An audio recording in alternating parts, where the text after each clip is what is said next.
Salut mes étoiles, alors comment allez-vous? Ça fait un petit moment que je n'avais pas enregistré d'audio car j'avais besoin de prendre du recul par rapport à tout ce qui m'arrive. Pour ceux et celles qui me suivent depuis le début, vous êtes au courant que pendant la grande séparation avec mon jumeau, j'ai rencontré une âme sœur. Donc cette âme sœur-là que l'ego ne désirait pas rencontrer, bien sûr, qui m'a été imposée, on va dire, comme un cadeau. Donc, lorsque je vous avais fait l'audio, ça faisait très peu de temps que je le connaissais, peut-être 1 ou 2 semaines à l'époque. Et là, ça fait 2 mois. Donc, j'ai pris un peu plus de recul pour vraiment savoir qui était cette personne pour moi et pourquoi je l'avais rencontrée. Je vous fais cet audio-là pour ceux et celles qui vivent la même chose que moi ou qui seront amenés à rencontrer quelqu'un durant leur grande séparation avec leurs jumeaux. Sachez qu'il ne faut pas rejeter les gens qui vous sont imposés comme ça. Il faut accepter, car c'est qu'il y a quelque chose à apprendre, ou ça peut être quelqu'un qui est là pour vous aider. Moi, c'était dans tous les sens. Donc, c'est-à-dire que c'est quelqu'un à la fois qui était là pour finaliser de guérir mes blessures d'avant la réunion avec mon jumeau. C'est une personne qui est là pour m'aider sur le plan 3D, donc qui m'aide énormément à tous les niveaux, financiers, etc. En fait, c'est vraiment un ange gardien 3D, quoi. Franchement, c'est excellent. C'est un beau cadeau. Pour le coup, avec du recul, je peux dire que c'est un très beau cadeau. Alors, cette personne, notamment, on va dire que s'il fallait comparer cette relation que j'ai avec cette personne avec une relation de flamme jumelle, je dirais que dans la relation, c'est lui le teaser et moi le runner. Alors, avant de continuer, je tiens à préciser, il faut qu'on soit clair. Je vais faire une parenthèse parce que je vais peut-être satisfaire les personnes qui disaient dès le début que c'était moi le runner dans l'histoire, etc. avec mon jumeau. Je ne suis pas runner à la base, d'accord? Je le sais, on est runner, N-A-I-T. On ne devient pas runner, d'accord? Bon, malgré le titre de mon audio, on est runner, d'accord? Moi, je ne suis pas runner à la base. De base, je ne suis pas runner. Donc, voilà. Avec mon jumeau, j'étais vraiment le chaser. Donc, je referme la parenthèse. Ce qui se passe avec la personne que je vois actuellement avec cette âme sœur, je me rends compte que je suis le runner dans cette relation. C'est fait exprès. Non seulement je l'ai découvert au fur et à mesure. Donc non seulement pour mon équilibre, pour que je puisse mieux m'équilibrer, parce que à force d'avoir souffert en tant que chaser, j'ai comme switché, d'accord? Je suis devenue runner. Je suis passée d'un extrême à un autre, du coup, avec lui, avec cette âme sœur-là, par rapport à mes blessures que j'ai eues avec le jumeau. J'espère que je me fais bien comprendre. Donc, ce qui fait que, deuxièmement, ça me fait comprendre le comportement de mon runner.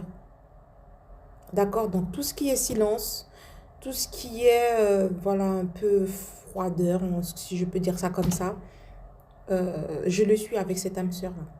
D'accord? Par mesure de protection. Lui, il ne le voit pas ça comme ça. Je peux le comprendre parce que j'ai été à sa place. Mais des fois, je suis beaucoup plus dans la fuite que lui par rapport à cette relation-là. Donc voilà, moi dans les illusions, je me préserve beaucoup. Et grâce à cette relation-là, je comprends beaucoup mieux mon runner. En fait, même si on a beau nous expliquer comment le runner il est, comment il se comporte, pourquoi il se comporte comme ci, comme ça, tant qu'on n'a pas vécu la chose, c'est très difficile de comprendre un runner en tant que chaser. Et vice-versa, j'imagine. C'est très difficile. Là, je me rends compte vraiment que je me comporte comme mon runner avec lui. Des fois, il me dévoile ses sentiments parce que il a forcément, il y a des sentiments qui se sont installés. Mais moi, j'arrive même pas à le répondre. Je ne sais même pas quoi répondre. Donc, j'ai décidé, je vais essayer de passer par 4 chemins. Un peu comme le faisait mon runner lorsque moi, je lui dévoilais mes sentiments. Je me rends compte que je me dis, mais c'est bizarre, j'ai changé. Qu'est-ce qui se passe? Je n'appelle pratiquement jamais. J'envoie jamais, pratiquement jamais le premier message. Voilà, je me rends compte que je suis dans la fuite. Voilà, je fais comme mon runner. Je n'ai pas envie de m'engager, mais je vous dis clairement, je ne veux pas m'engager. Voilà, ça n'est pas parce que je n'aime pas, parce qu'il y a quand même beaucoup de sentiments qui se sont installés. Mais voilà, je suis dans la fuite d'une relation, je pense. Peut-être j'ai envie d'être seule. Voilà, j'ai envie d'être seule. J'ai envie d'être libre, comme le runner en fait. Voilà, j'ai envie d'être libre. J'ai l'impression que quand il est là, je perds mon temps des fois. C'est pas méchant, c'est vrai, c'est vraiment pas méchant. J'aime beaucoup sa compagnie, mais je ressens comme une perte de temps avec moi. C'est comme si je préfère être avec moi. Vous voyez le truc? Je me suis choisie, voyez. Donc, lorsque vous êtes sur le parcours, au début de parcours, avec votre jumeau, avant la séparation, on vous apprend à vous choisir. Mais, à un moment donné, il ne faut pas trop se choisir, il faut trouver un équilibre, d'accord? Parce que là, je me suis vraiment choisie pour le coup. Et voilà, donc du coup, je voulais partager cet audio-là avec vous pour vous raconter aussi, je profite pour vous raconter un peu la suite des événements. Mon jumeau, silence total, je n'ai pas de nouvelles de mon jumeau. Il est revenu entre-temps, oui, après le dernier audio que je vous ai fait. Il est revenu. Il a discuté avec moi comme si de rien n'était. Il m'a envoyé un message pour me parler de X, Y, Z, sauf de nous, de notre relation et de tout le mal qu'il m'a fait. Donc moi, j'ai essayé de revenir sur tout le mal qu'il m'a fait. Mais je lui ai dit, ben, tu sais, j'ai l'impression que tu ne te rends pas compte de tout ce que tu m'as fait. Il faudrait au moins que tu demandes pardon, quoi. Et après, silence total. Donc voilà, je n'ai toujours pas, depuis ce jour, bon, ça doit faire peut-être un peu plus de 2 semaines que ça s'est passé. Euh, Quand je le croise au travail, puisque pour ceux et celles qui écoutent mes audios, vous savez que je travaille avec lui, il n'a pas l'air en colère quand il me voit. Maintenant, il n'est plus en colère par rapport au fait que j'ai rencontré quelqu'un d'autre, il a accepté. Il a plutôt l'air d'avoir envie de venir vers moi, mais sans savoir comment. J'ai l'impression qu'il a peur de s'excuser, peur de montrer ses sentiments, je sais pas. Mais c'est ce que je ressens. Je ressens plus quelqu'un qui me regarde de loin en se disant, mais si je pouvais te rejoindre, je le ferais. Voilà. Mais il n'y arrive pas pour l'instant et ben, j'ai décidé de le laisser tranquille. Le jour où il va réussir, ben, on verra. Donc, d'après mes guides, d'après tout ce que je reçois comme signe, il ne va pas tarder à revenir. Je ne sais pas ce qui va se passer à ce moment-là.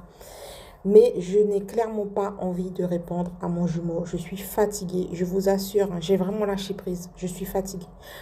Je ne sais pas comment je vais réagir, on ne sait jamais. Je ne sais pas dans quelles circonstances il va venir me reparler. Je ne sais pas comment, mais je n'ai pas envie de lui ouvrir la porte. Comment vous expliquer?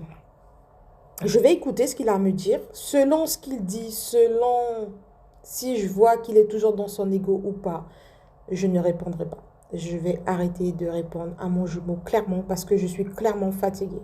Vraiment, ça fait 17 mois que je suis sur le parcours. Même 18, je crois, là. Je suis clairement fatiguée, j'en peux plus. Je suis fatiguée de tous ces allers-retours du jumeau qui ne changent pas. En tout cas, d'apparence. Donc, voilà.